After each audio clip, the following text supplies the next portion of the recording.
Okay, our Assembly Bill today is Assembly Bill 209, and Ms. Shelton, if you would go down, and whenever you're ready, proceed.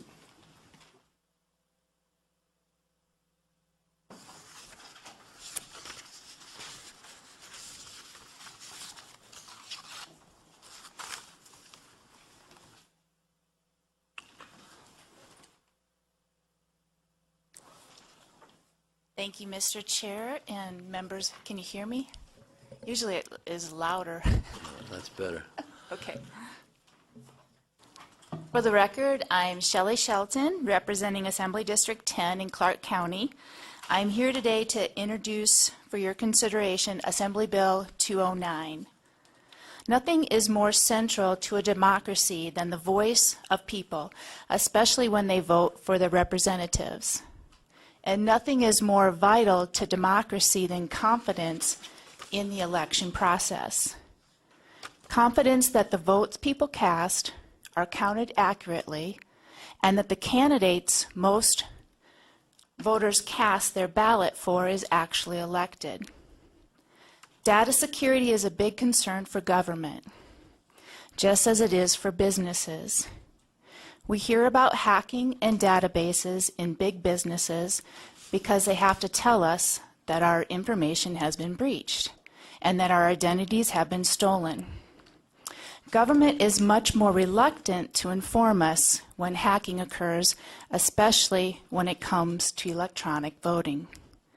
But in 2007, the Ohio Secretary of State released the results of a comprehensive study of that state's electronic voting technology. The study was called Project Everest, and it examined the touch screens, the optical scan voting systems, and the study was conducted by the university faculty, the graduate students, and security consultants. And what they concluded is the vendor system lacks basic technical protections necessary to guarantee that election outcomes can be trusted. We have an example of that right here in Nevada. In the 2014 Republican primary election in Congressional District 4, 22% of the votes were tabulated for a person that no one seemed to have heard of. He did not campaign, he did not debate, or even give interviews.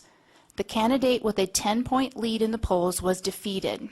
So how do we explain this? Both of the statutes and the administrative regulations provide numerous sections on buying and using equipments that meet federal guidelines. These provisions on control of access to the system, security of ballots, and post-election audits. But of these functions are performed by election officials themselves and their staffs. This is the government auditing itself. The Ohio study found that every aspect of elections, including ballots and audit logs, and ultimately the election results, can be forged or manipulated, especially if there is no clear chain of custody. This does not even have to be a malicious or intentional. We have heard our election officials state that Nevada's election equipment is getting old and will start to break down. Could the malfunction of voting equipment put the integrity of our election in jeopardy?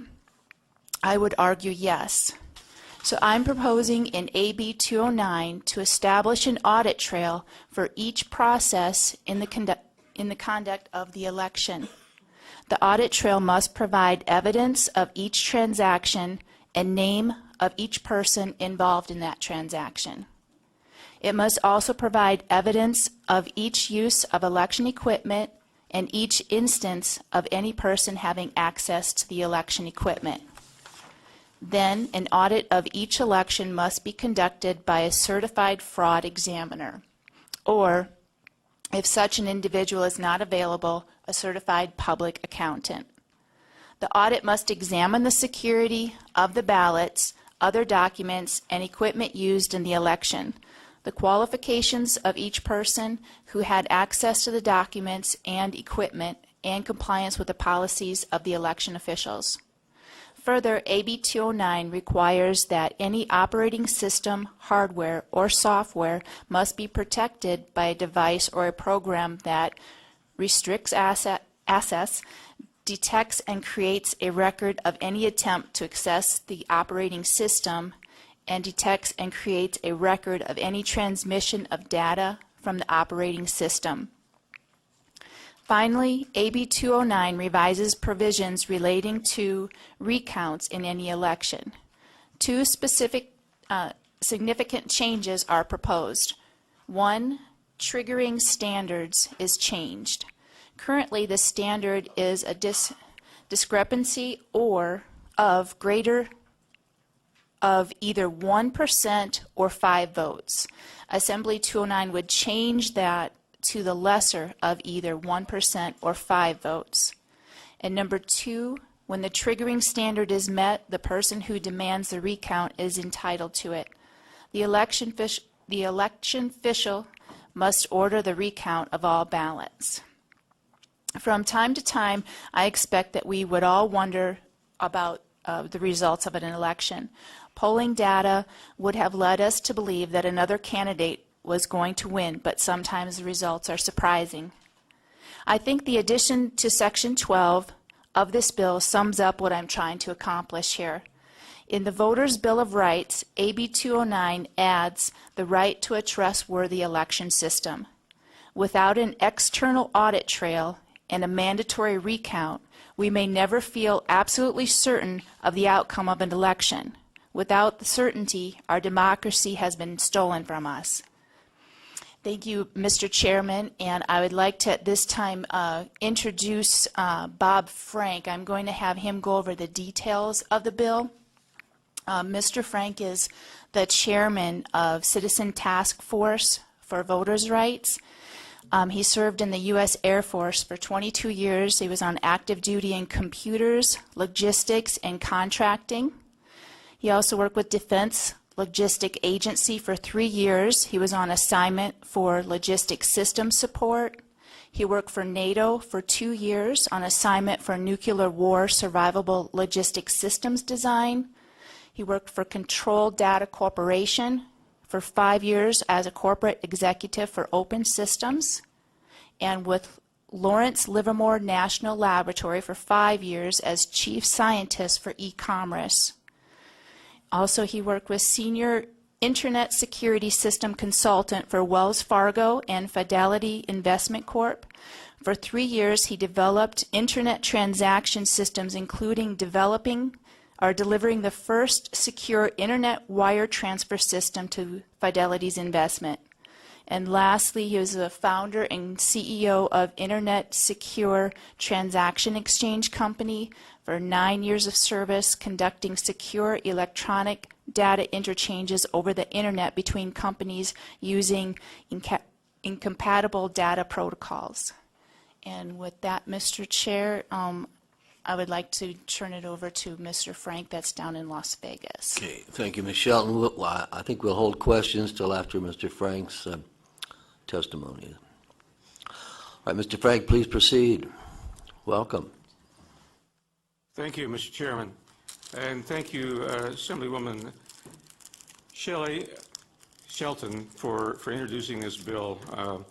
The Citizen Task Force for Voters' Rights is most grateful for having this opportunity to see this bill being heard and to have it discussed and meaningfully evaluated for the future. Dear committee members, I'm going to read from a statement here to try to save time because I cover quite a few of the points that we'd like to mention. I represent a grassroots organization called the Citizen Task Force for Voter Rights. We submitted some of the original language leading to the writing of AB 209.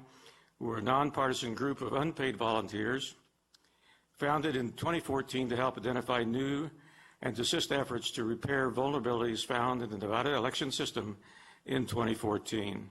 My technical qualifications concerning trusted data systems have already been mentioned by Ms. Shelton. Our Citizen Task Group was formed after the 2014 primary election in Nevada Congressional District 4, where Mr. Mike Monroe, an unknown unfunded, homeless, ineligible handyman candidate received 5,392 votes, which was 22.18% of the total in CD4, mostly a rural district, and outright won several rural county Republican primaries. And I brought this picture along. I don't know if you can see it from there or not. Many of you have seen it before, but if you can see it next to my face, this is Mr. Mike Monroe. Does that come through, Mr. Chairman? Can you see that? Yes. Does it work? It's not real clear, Okay. but we can see it. Thank you. Not real good, but there are copies, I believe, that have been faxed up to you as well. Anyway, as a result, our group of concerned citizens looked closely at the results in that race, and we were compelled to begin to ask questions about the integrity of the election system. We found ourselves asking, how could an unknown, unkempt, unfunded man who did no campaigning in 7 rural counties get 5,392 votes in a Republican primary for Congress? It just doesn't make any sense. We sent representatives to some of the counties to try to find out some answers, but our members could find no registered Republicans who knew Mr. Monroe or knew anyone who had voted for him. Since June of last year, our group has spent hundreds of hours and much personal funds researching this matter while attempting to gain assistance to solve the mystery from the involved counties and asking for help from the Secretary of State Elections Division. We've accumulated dozens of videos, website links, and major research papers, including the one cited from Ohio, showing how the state election systems can be or have been hacked and otherwise corrupted over the last decade.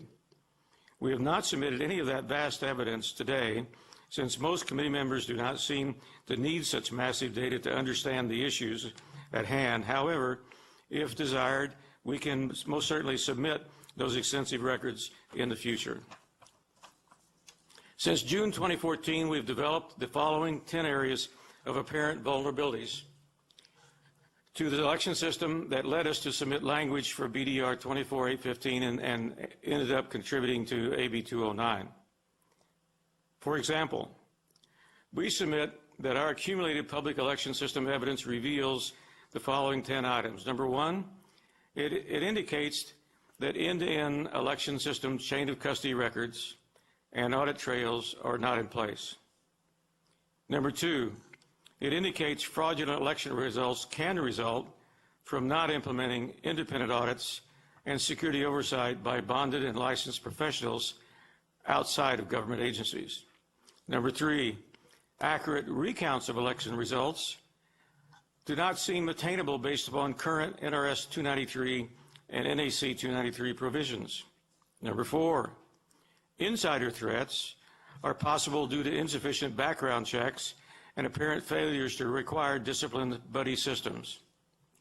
Number five, external threats exist because of failures to create and nurture effective security cultures within the full range of election employees, volunteers, and contractors.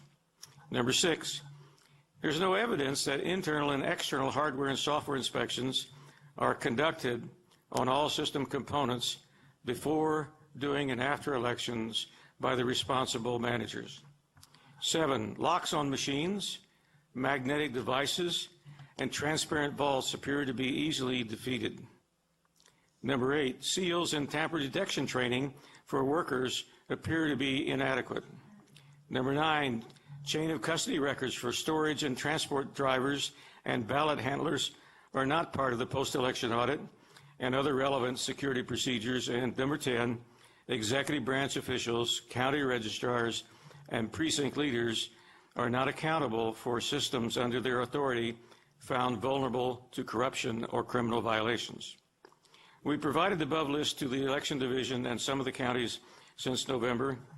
However, we've only received some verbal comments from the Clark County Elections Organization. Basically, they advised us they were fully compliant with the election statutes and they're not required to respond to our citizen concerns.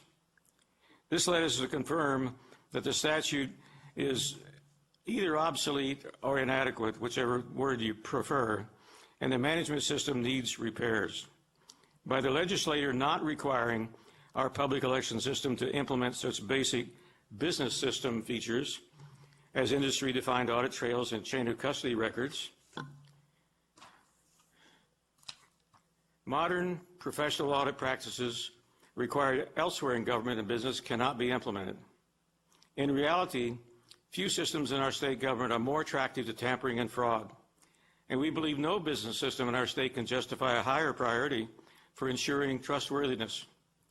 So we are deeply concerned that we, the people, have to ask that our executive branch be instructed by the legislature to ensure that we have voter trustworthy elections. It's not enough for the election division and counties to be satisfied with their compliance with incomplete statutes. AB 209 will fill some major gaps in the policies and practices that are essential for government to be able to provide election results that our citizens can trust. It must be remembered that we, the people, are the ones who must be satisfied with the trustworthiness of the election system. We pay the bills, we elect the officials, and we must be convinced that our votes are handled securely and counted accurately. It would be a true disaster if an increasingly higher percentage of our voters fail to trust the election system and continue the trend of declining to vote and refusing to support candidates. In today's world, with so much of government and business being vulnerable to global hacking and internal corruption, quiet toleration of the status quo must be resisted by citizens. All systems are vulnerable to penetration. I repeat, all systems are vulnerable to penetration. And only in those election systems where new reports of discovered weaknesses are welcomed and quickly repaired can we have trust. Our election system must always be on alert to penetration by criminals. High levels of business and security expertise not routinely available in government must be encouraged to participate as part of the team. When it comes to reliable computer and network security and certified auditing, the private sector will always have the highest levels of the required expertise. We urgently need to implement new policies in AB 209 and to use the improved election system to build higher confidence in future election results. Concerning the issue of how to pay for the improvements, it's our experience that it is impossible for the legislative branch to estimate the cost of revisions to the executive branch operations unless there's full cooperation. Baseline costs of existing system elements must be considered when projecting the costs and times to make the additions. Our opinion is that it is a duty of the election division to submit the budget estimates that are needed to implement this bill and to suggest how the additions can be handled in the future as a revenue-neutral bill. Finally, our Citizens Task Force believes there are serious conflicts of interest that need to be resolved when government employees in the election division and counties are allowed to be self-serving by openly challenging the recommendations made by concerned citizens like our group. We're simply doing what we see as our civic duty to insist that our laws require the executive branch to comply with the leading lessons learned elsewhere in business and government. We, the people, require implementation of trustworthy elections based on the results from certified independent auditors and fraud examiners. And we trust this committee on operations and elections will appreciate our concerns and approve AB 209 as a major step forward in policy formation. We thank you for this opportunity to speak openly and candidly about such a vital issue. Thank you. Any questions? Thank you, Mr. Frank. Before we get to questions, I just want to acknowledge a letter from Mr. Jim Sally to the committee concerning this bill, so that will be on Nellis. And we'll start with Mr. Anderson and then Mr. Thompson. Thank you, Mr. Chairman, and good afternoon, Ms. Shelton. You know, of course, the security of our elections, it's a very important topic, and certainly agree with you. We need to ensure that we need to keep elections safe. I just wondered more about the genesis of the bill. Have you had any indication from any poll workers or anything that there might be something going on? I'm going to defer that to Mr. Frank, as his organization has been working with a lot of not only the poll workers, but they have been in the actual precincts. So, Mr. Frank, did you want to answer that? Yes, I'd be happy to. Robert Frank, for the record. I would have to say that there are a number of people in the room here that have had more direct experience with talking to poll workers and also working within the county systems. One of the reasons why we feel comfortable with our 10 points is that we gathered a great deal of data from literally dozens of people to formulate that issue, because we don't like to make such claims unless we have people telling us about those issues. If you would like to have affidavits or specific individuals to testify to their experience, we can certainly arrange for that in the future. May I follow up, Mr. Chairman? Mr. Frank and Ms. Shelton, what I've found with low information elections, which I think, primaries usually qualify for, even in a congressional district, for example, that weird things happen. People may vote for someone only because they're a woman. If you have to choose between two men, they may think they're the first one on the ballot, or maybe it's a name that they recognize from somewhere else. I've just found that weird things happen. So if you have any, people that have conducted these elections that have noted some interesting things going on, I would appreciate you connecting them with me so I could, hear from them what their concerns were, because it's just, I want to make sure that if we're going to do something, that we have something that happened that we need to fix. Does that make sense? Shelley Shelton, for the record. Yeah, it does. And I think Mr. Frank would be able to get you that information, or he can get it to me and I'll get it to you. It's Robert Frank, for the record.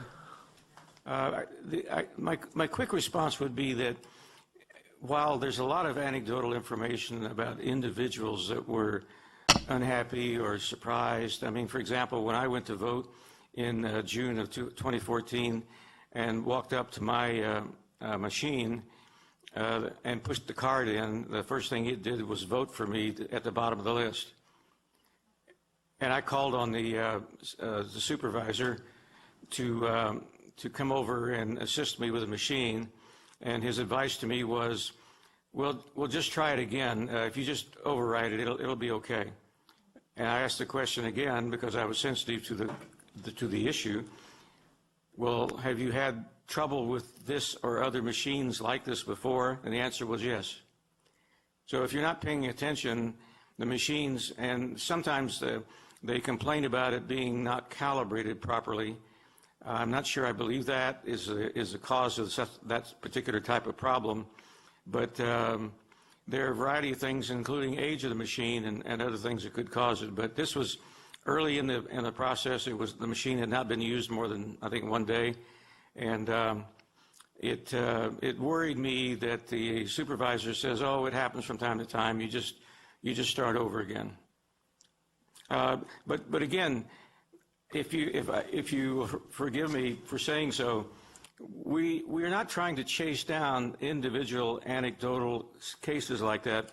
We're really focused on 5,293 votes that came from where. Those votes and the research, when you have time, if you would like, we can go into a lot more detail on exactly how we tried to identify where they might have come from. Because when you have rural counties like White Pine and Esmeralda, for example, where this non-person, wins those counties against the two primary Republican candidates, that doesn't make any sense at all, and you can't explain it from just simple calibration errors or whatever. It could be hacking. It could be network corruption. There's a variety of things it could be. But simple explanations don't add up to over 5,000 votes, in our opinion. Follow up. Thank you, Mr. Chairman. Just with that specific issue, with where do these votes come from? You can't tell, of course, who someone you can't tell who someone voted for, but it's public information as long as it's not a small precinct. Who voted? Everyone. That's public information, and it always has been. Sometimes that information is not released for small precincts where you could lose the idea of, you would lose the sanctity of the secret ballot in some of the ones that are some of the precincts that are so small. But that being said, I mean, that's something that can already be done, with public information. It's already something that you can verify if you think that votes came out of nowhere, because, I mean, you can see who votes in primaries, you can see who votes in general elections. So I would just note that for the record that, I mean, that's something that can be done now. Thank you, Mr. Chairman. Thank you, Mr. Thompson. Thank you, Mr. Chair. Thank you, Assemblywoman, and thank you, Mr. Frank. This question, or these few questions, kind of support follow-up Assemblyman Anderson. So my question is, okay, so first of all, the polling that you said that you did, Mr. Frank, was that of Nevadans? And if so, approximately how large was your sampling group? I know you don't have the specifics, you said, but approximately how large was your sampling group, and most importantly, were they of Nevadans?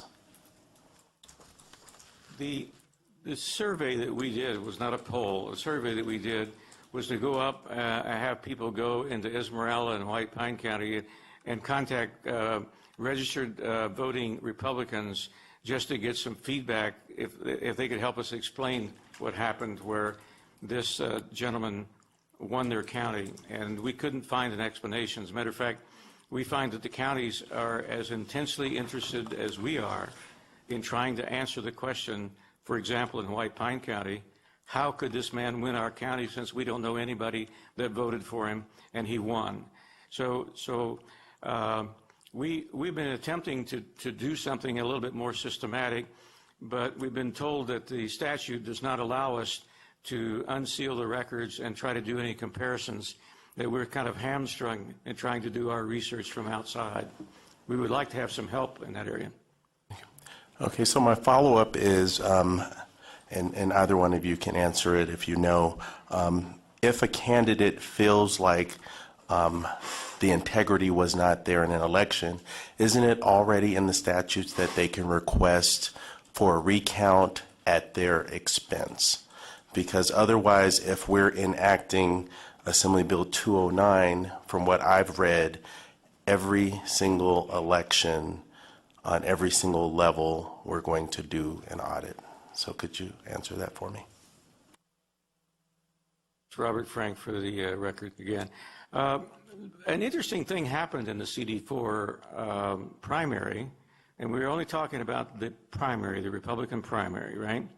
And you had a situation there where the number 2 losing candidate did in fact request an investigation, did in fact start down the path to having a recount. I'm told that he was told by the Secretary of State that it would cost $14,000 to do a recount, and that he would have to pay for it out of his own pocket because he couldn't use campaign funds to pay for it if he had any. So I think what the bill is trying to do is try to make the field more level so that, and by the way, I don't know if you've talked to people that have lost campaigns before or not, but it's very frustrating if you lose a close race because usually the candidates that I've interviewed say you're criticized and considered a sore loser if you even ask any questions, right? Winners win, losers lose, and you don't really have a good basis for testing, and only the candidates can do that. For example, today as a citizen, according to the statutes as interpreted by the Secretary of State, we're told we have no rights to have the records unsealed or to try to find out what caused his action. Only a losing candidate within a certain, 2 weeks, a very short period of time, can question the vote, and then it's over. They're sealed and you can't touch them, is what we're told. Does that sound reasonable? I mean, I think the bill's trying to fix that. Okay. You finished, Mr. Thompson? Tyrone Thompson, for the record, I guess that would be a question that legal counsel would have to answer Okay. to make Mr. for sure. I don't want to speculate on the time frame. I think that's a matter of opinion. Okay. On whether it's enough time or not. Mr. Orenthal and then Ms. Flores. Fiore. Thank you, Mr. Chairman. Section 13, I wonder if either of the presenters could go over the automatic recount, how you're seeing it, the trigger change from current law. I'm not sure I got my head around it. For whoever would like to try to just explain that to me. Does it change who pays for it? Is it going to be running the software to count the electronic machines, or is it a hand recount? This is Robert Frank. Are you asking me, sir? Whoever would like to answer. If you'd like to answer, please go ahead, Mr. Frank. I'd be happy to respond, but I don't want to preempt the Assemblywoman. Ms. Shelton, which would you want to respond or want Mr. Frank to? Mr. Frank can take this. Mr. Frank, go ahead. Okay. My understanding is that it's important to establish the audit trail and the chain of custody records to establish the system credibility for making a better, faster, and more accurate recount, so that the cost of doing recounts would be dramatically lowered if you had the ability to do that. My observation on the recount procedure and the post-election audit procedure is that it needs to be improved with these true audit trails and chain of custody records in order to be able to do it quicker, faster, and less expensive. I was really shocked to hear a bill of $14,000 to do a recount in CD4. I still have a difficulty understanding how that was computed, but that apparently is the number. And secondly, it's not easy to do this research. We were trying to find out how many times people have had recounts in the state of Nevada in the last 10 years, and found that there was a difference between what was reported and what was found on the recount. And the only information we find is it's always the same number. They just repeat the electronic records, apparently, that was reported before. There seems to be, well, like I say, we can't find any evidence that a recount actually accomplishes anything under our current procedure. But I'm willing to be instructed if I'm mistaken on that. Okay, thank you. Brief follow-up, Mr. Chairman. Quickly. So, Mr. Frank, so Section 13 is only talking about the electronic recount, not a hand recount. Not counting the paper I believe he was printouts from our talking about a square more machines. systematic electronic, though, depending on your audit trail procedure, right? That's my understanding. Okay, thank you. Thank you, Mr. Chairman.